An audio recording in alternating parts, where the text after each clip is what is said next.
मंच पर उपस्थित रवि पांडे जी और मनी भैया उत्तर प्रदेश के बड़ी सुंदर गायक भजन के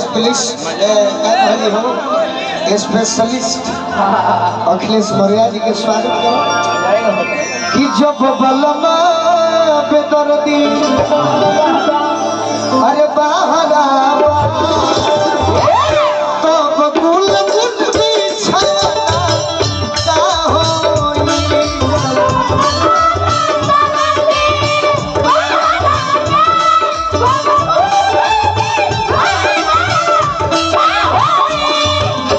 पलवा में भरदी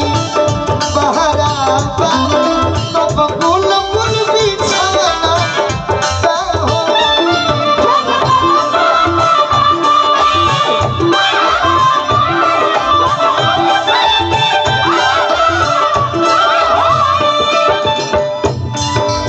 जब बलमा में दर्दी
पुरस्कार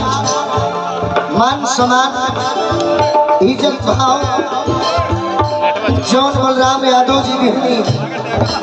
अनुपमा के भी साल से स्वागत कैनी हमरा के भी स्वागत कैनी संत कबीर नगर से जिला पंचायत के सदस्य बलराम यादव जी के बहुत बहुत धन्यवाद।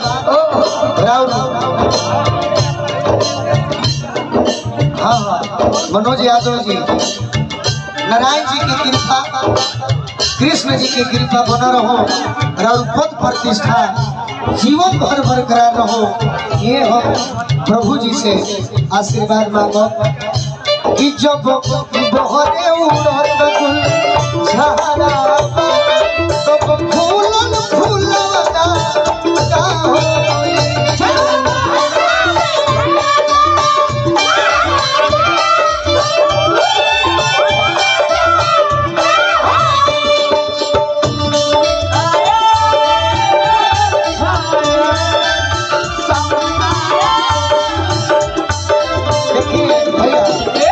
पहले तो पुरस्कार बोली जिला पंचायत सदस्य अध्यक्ष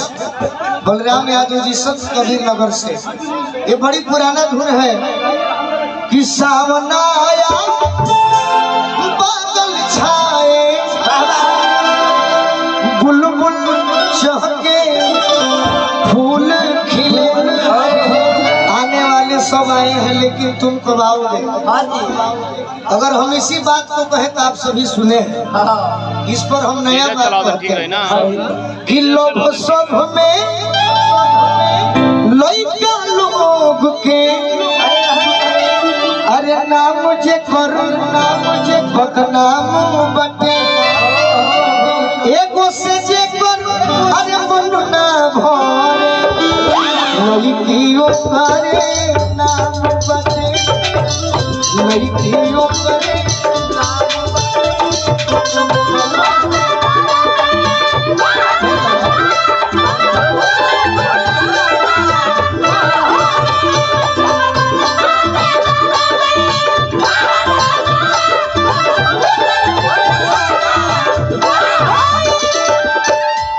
चाहत के भी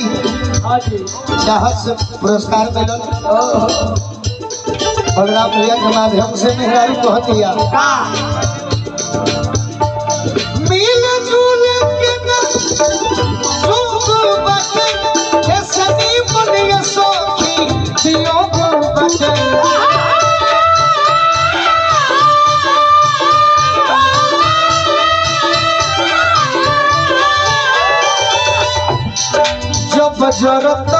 हो जाए